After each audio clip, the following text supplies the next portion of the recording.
Frumoși mii gemeni, ce faceți, dragilor? De când nu ne-am mai văzut, revin cu etalarea bonus pentru luna decembrie, însă înainte vreau să vă urez sărbători fericite, pentru că nu știu dacă o să ne mai vedem pe această categorie de lună decembrie, așa că vă spun de acum sărbători fericite, să petreceți frumos alături de cei dragi și să ne vedem cu bine la anul, pentru că anul următor va fi un an, hai să spunem, special pentru fiecare dintre noi. Vom vedea ce se întâmplă. Hai să vedem ce alte mesaje mai avem pentru voi, dragilor. Primul mesaj. O problemă neterminată. Uite că geamanul încă are așa un pitic pe creier care nu l-a rezolvat. Nu știu, hai să vedem în continuare. A primi, avem aici un alt mesaj pentru voi și avem simțuri ascunse. Ce ascunzi în interiorul tău? Aici avem o tristețe, avem, nu știu, pentru unii dintre voi, nu vreau să mai merg în acea extremă, pentru că de multe ori am mai spus și am mai spus la Zodia Gemeni, dacă nu mă înșel, și a fost o doamnă care a zis, păi ce să fac acum, cum să fie frumos dacă am pierdut persoana iubită acum nu știu cât timp. Nu mai vreau să intru în această categorie de pierderi, pentru că e o temă foarte sensibilă și nu vreau să o ia nimeni personal, pentru că nu am de unde să știu cine a pierdut pe cine și mesajele pe care le transmit nu au legătură cu aceste persoane care au pierdut pe cineva drag. Îmi pare foarte rău, dar nu sunt despre această categorie de persoane, da? Când vorbim despre tragedii, vorbesc despre tragedia interioară, adică sunt îndurerat, nu neapărat, insist, nu merg pe partea asta de pierdere a unei persoane dragi, merg pe durerea sufletească sau faptul că plâng după ceva din trecutul meu. Sunt acel plâns interior, acea tristețe la care revin și revin mereu. De-aia spun că e o problemă neterminată în viața unora dintre voi, în mintea unora dintre voi, în sufletul unora dintre voi. Ce v-a devastat atât de tare încât voi nu puteți să treceți peste?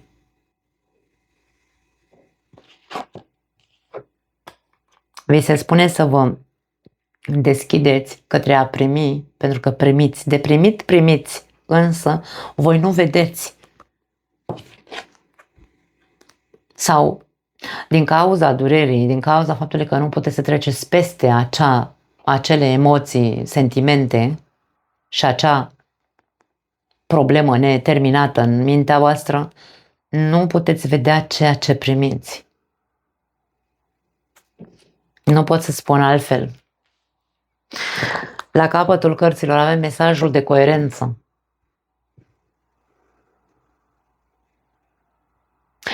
Aici, ca și cum ți se spune, există coerență în ce ai în viața ta, pentru că aici tu primești. Învață să primești, deschide-te să primești. Sau primește ceea ce ți se oferă. Da? Bucură-te de ceea ce primești. Lasă trecutul, lasă jalea, lasă faptul că n-ai ajuns tu la o clarificare mentală, pentru că geamănul este un semn de aer și are nevoie să fie așa, totul într-un fel sau altul, să se ajungă la o concluzie, da? Și e ca și cum cauți un înțeles unui neînțeles. Cu siguranță înțelegeți ce vreau să spun. Așa că, dragă geamăn, așează un pic coerența în tine și privește incapacitatea ta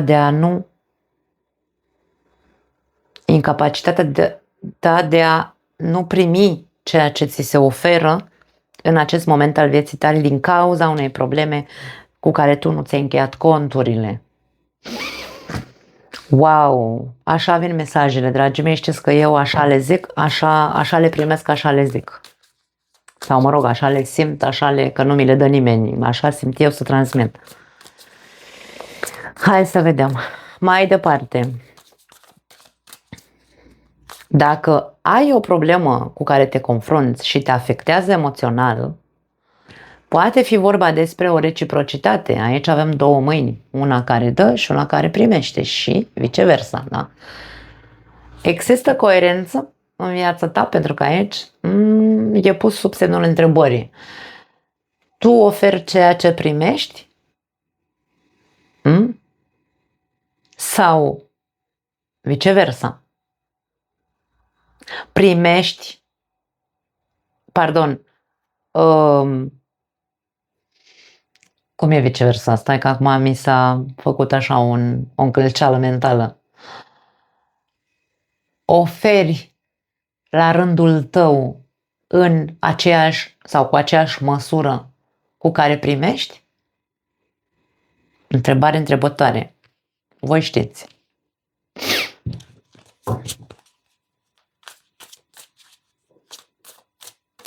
Pentru că dacă există o problemă între tine și cineva, o problemă pe care n-ai rezolvat-o,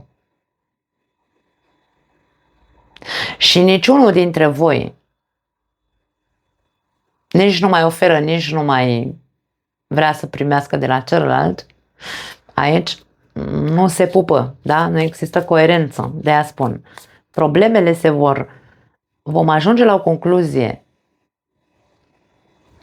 în legătură cu problemele pe care le avem în momentul în care scoatem problema pe masă și hai să vedem, asta e problema, ce facem cu ea.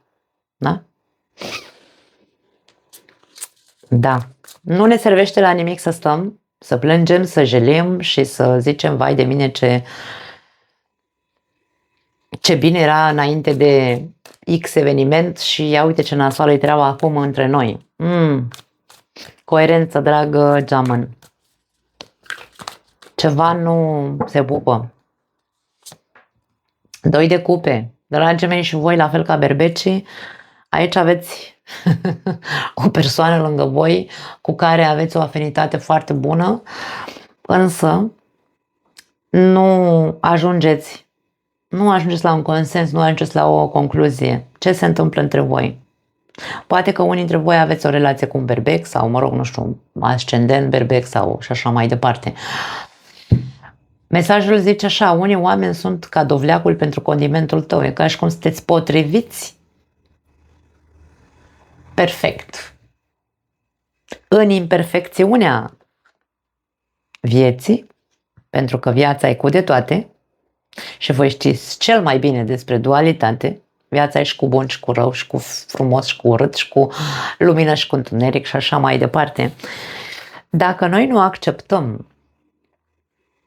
problemele care ne afectează în relație, de exemplu, doi de cupe, cartea relațiilor, să zicem, dar nu e vorba doar despre relație de iubire, poate fi vorba despre un prieten. Dacă noi doi, Doamne, nu se pupă ceva, pentru că, vezi, Doamne, Tu mi-ai zis, Tu mi-ai făcut neînțelegeri de-astea tâmpite, Tu ai spus, da, și Tu ai spus și așa mai departe, nu o să ajungem niciodată la nicio concluzie.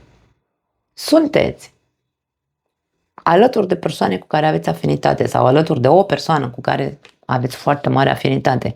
De ce nu ajungeți acolo unde trebuie să puneți punctul pe ei? De ce?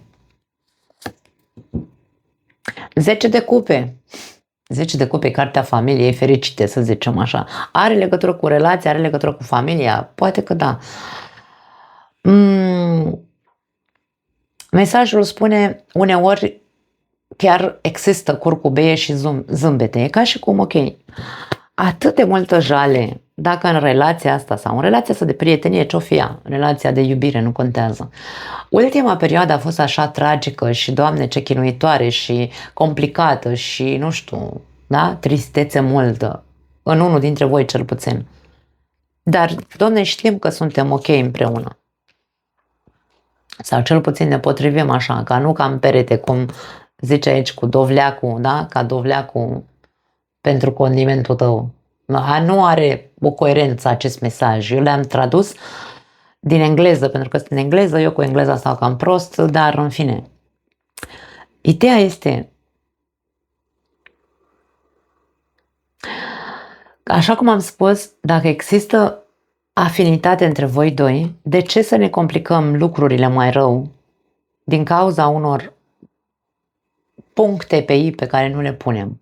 De ce să nu alegem să zâmbim? De ce nu alegem să fim fericiți? De ce să nu alegem să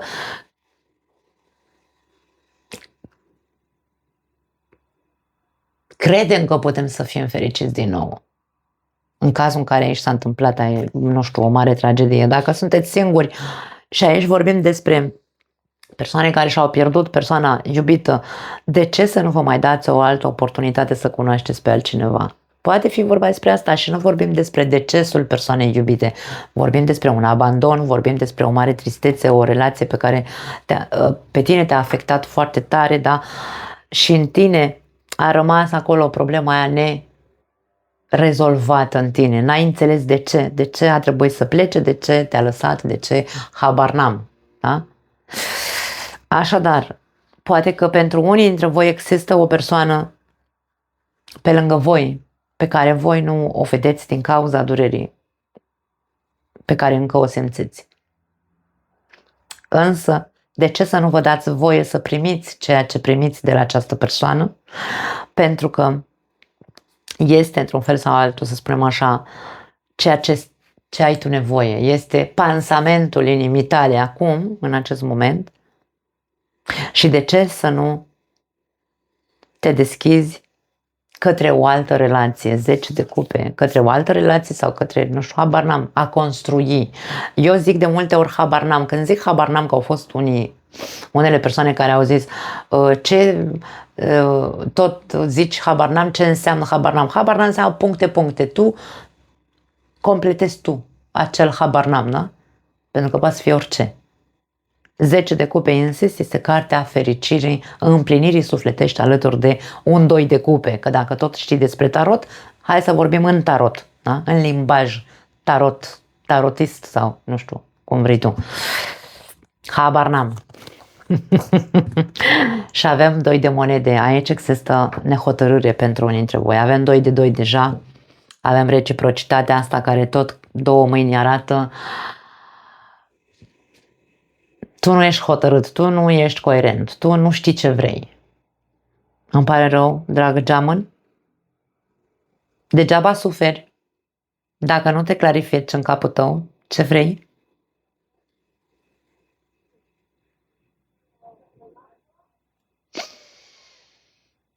Mesajul este următorul. Când viața devine haotică, caută o modalitate de a te împământa și echilibra.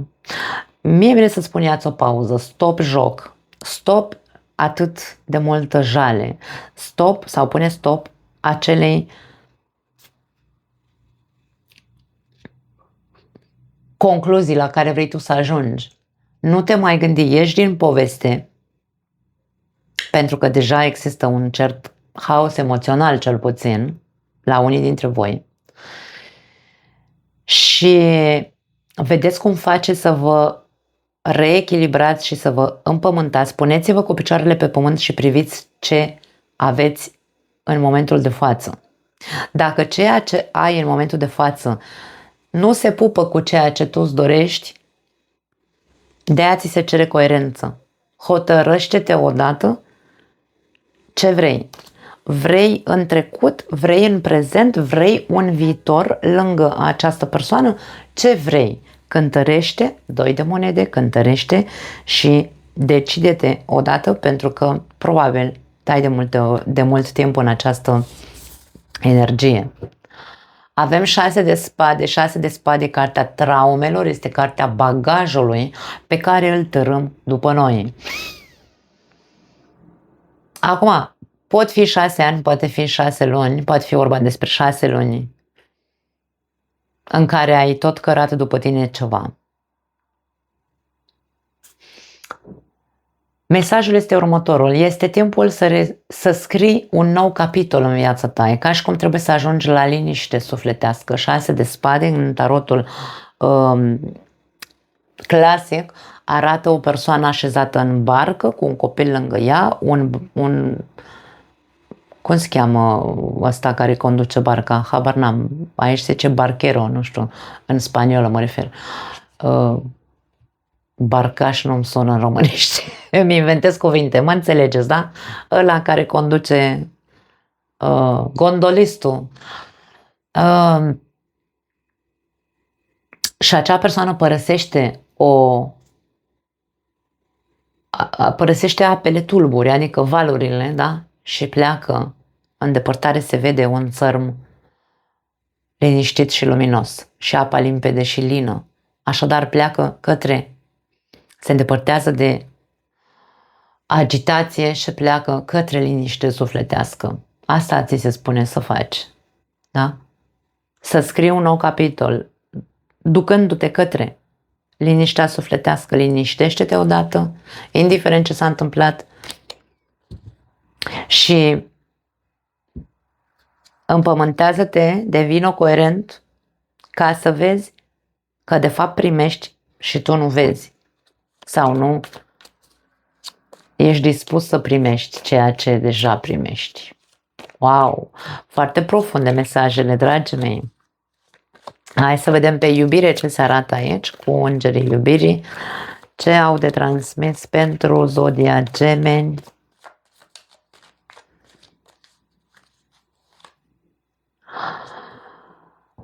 Contemplează-ți viața amoroasă cu optimism. Gândirea pozitivă și credința, sau mai repede încrederea, că mie credința este tot timpul, hai să o numim, interpretată ca fiind credință religioasă, da? Trebuie să cred, Doamne, cred în tine că o să schimbi lucrurile. Mie mi se pare nici nu vreau să intru în polemici de astea. Să știți că am deschis un canal nou în care nu o să vorbim despre tarot și astrologie, în care o să vorbim despre lucruri reale din viața reală. Când o să încep să postez materiale, o să-l conectez la acest canal de tarot și o să vă invit să mergeți acolo și acolo o să vorbesc despre ce vrea mușchiul meu. Da, așa cum eu văd lucrurile, așa cum eu simt lucrurile și așa cum, nu știu, poate și alții sunteți în concordanță cu mine. Vom vedea. Când voi avea canalul gata, atunci, sau când voi posta ceva acolo, să vă invit. Deocamdată nu cred că se întâmple până în ianuarie, că luna decembrie e plină cu multe lucruri, știm, însă nu e vorba de credința religioasă, este vorba de încredere. Am încredere că o să reușesc să depășesc. Am încredere că, da, optimismul despre care vorbeam, dar din nou, nu extrema optimismului în care să stau ca evers pe pereți. Nu. Pentru că aici spune că gândirea pozitivă și credința sau încrederea îți vor aduce iubirea. Îți vor aduce iubirea în viața ta pentru cei singuri, iar pentru cei care aveți o relație, îți va readuce iubirea în viața ta. Iubirea partenerului de viață, da? Avem compromis. Pentru asta e nevoie să ne angajăm, dragii mei, să ne compromitem în relație. Nu putem să ducem o viață fără angajament. O viață lângă cineva fără să ne luăm și noi responsabilitatea părții noastre, da? Partea noastră de responsabilitate în relație care e. Să stăm așa, să ne jelim și să ne plângem că mi-ai făcut, că mi-ai dres, că ce știu eu, ce alte chestii să spun. Nu. Din punctul meu de vedere, partenerii de viață au același gen de muncă pe care trebuie să o facă în relație, să o depună în relație. Când doar unul dă și celălalt nu doar că ia, da? Doar că primește, ci nici măcar nu e conștient de cât primește, aici deja avem o mare problemă. Lasă-ți prietenii să te ajute, ți se spune. Nu e vorba doar de prieteni aici. Aici ți se spune, cere și acceptă ajutorul sau sprijinul celorlalți. Nu poți să stai în singurătatea sufletului tău și să plângi tot timpul. Nu mai face asta. Pune-te cu picioarele pe pământ și începe să evaluezi dacă îți faci, nu că dacă îți face bine, că nu-ți face bine să stai acolo. Să evaluezi cât timp mai vrei tu, întreabă-te, da? Cântărește, cât timp crezi că mai reziști să stai așa, în acea energie. Lasă-ți oamenii dragi de lângă tine sau du-te la terapie, nu contează, fă ceva. Cere și acceptă ajutorul sau sprijinul celorlalți. Trebuie să... Da. Trebuie să te compromiți cu tine însuți, să poți să vezi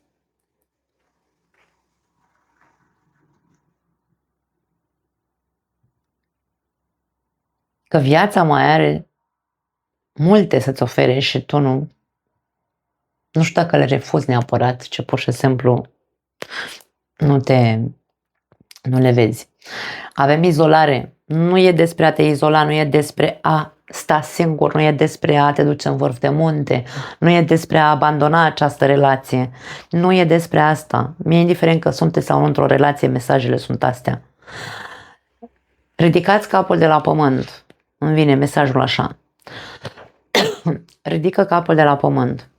Nu trebuie să înțelegi de ce a trebuit să se întâmple ce se întâmplă. Doar deschide-te către a primi ceea ce primești, ce-o fi nu contează. Și bune și rele, viața e cu de toate, da? Dacă nu ai pe cineva în viața ta, poate apărea cineva în viața ta, însă e nevoie de compromis din partea ta, e nevoie de optimism din partea ta, e nevoie de încredere din partea ta, e nevoie de a te ridica de acolo, da? De eforturi, e nevoie să cântărești și să vezi mai vrei sau nu mai vrei o relație. Dacă ești într-o relație, compromite-te pentru că cealaltă persoană îți oferă și tu nu ești în stare să vezi.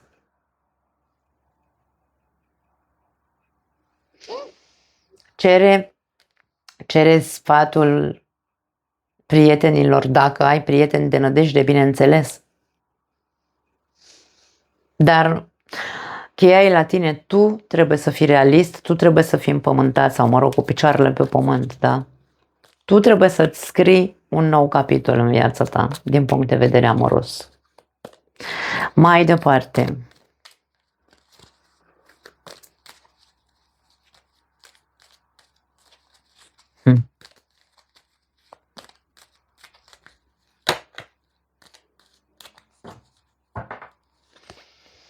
Avem coroana. Aici e ca și cum vorbim despre o regină sau un rege. Avem orgoliu și avem succes. Orgoliu nu e bun în viața noastră. Nu, atenție, nu mă interpretați greșit. Este foarte ok să fim orgolioși în momentul în care trebuie să ne apărăm integritatea personală, da? Normal că nu o să stau să-mi dai tu cu ceva în cap că sunt eu umilă, ce să-ți povestesc, îți dau două eu, dacă e. Orgoliu trebuie apărat în momentul în care eu simt că integritatea mea e pusă în pericol, însă în relații n-are ce să caute orgoliu. Când vorbim despre orgoliu în relație avem o mare problemă. Nimeni nu este mai presus decât eu, nu sunt mai presus decât partenerul meu de viață și nici el mai presus decât mine. Suntem egali în relație. În cel mai bun caz putem să numim tu ești regina și el e regele sau invers, da? Așadar, nu există o treaptă mai înaltă, eu sunt peste tine că sunt eu mai deșteaptă sau am eu nu știu ce funcție sau sunt mai iluminată sau vezi, Doamne. Mare atenție la aceste aspecte dacă unii dintre voi vă regăsiți. Mare atenție. Succesul te poate face, dacă ești o persoană de succes, te poate face mai orgolioasă, mai mândră, mai, nu știu, să fii doar tu cel care primești sau cea care primești și să nu oferi nimic la rândul tău. Nu se pupă. Nu se pupă de nicio culoare. Așadar, indiferent cât de mare succes ai și indiferent sau ce persoană de afaceri ești, dacă folosești orgoliul în relație, ai o mare problemă. Du-te și caută-te. Avem muntele care vorbește despre hai să le numim probleme sau, nu știu, adversități. Nu știu dacă există cuvântul adversități aici. Am adversidades, eu încerc să traduc, da? Ca și cum anumite problemuțe. Însă pot fi depășite. Poate că e doar un hop în momentul ăsta al vieții tale. Veți reuși să depășiți situația, însă dacă implicăm orgoliul, va fi probabil mai complicat. Avem iubitul aici sau logotnicul pentru unii dintre voi. Poate fi vorba despre o căsătorie, o căsnicie sau un viitor iubit sau iubită pentru unii dintre voi. Un viitor partener de viață, dar care să ducă la căsătorie, da? Atenție! Există o persoană aici. Poate că de moment îți este foarte greu să vezi că poate exista o altă problemă, o altă persoană, cu care tu să îți formezi o altă familie. Dar aici ține de mândria ta personală, ca și cum eu sunt o femeie dau un exemplu, da? Eu sunt o femeie de succes, n-am, domne, nevoie de un bărbat lângă mine. Coboară un pic coroana asta de pe capul tău, regină, coboară.